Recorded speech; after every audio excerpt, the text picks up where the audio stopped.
ചായ ഇവിടെ നേരത്തെ ചായക്ക് കടി എന്തെങ്കിലും ഉണ്ടാ? കടിയൊന്നും ഇല്ല. ഒരു ചക്ക ഉണ്ടിരിക്കണേ, ചക്കൻ ചില്ലി ഉണ്ടാക്കി തരാ. ഉഷാറായില്ല, അത് മതി. അത് മതില്ലേ?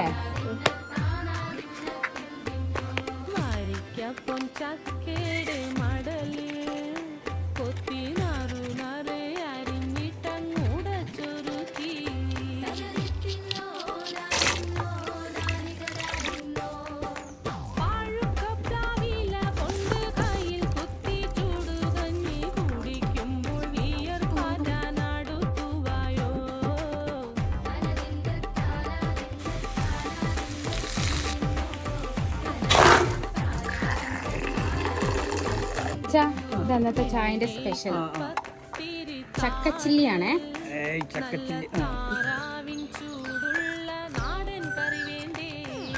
ചക്കച്ചില്ലി അടിപൊളി, ഉഷാറായിട്ടാ, നല്ല അടിപൊളിയായി.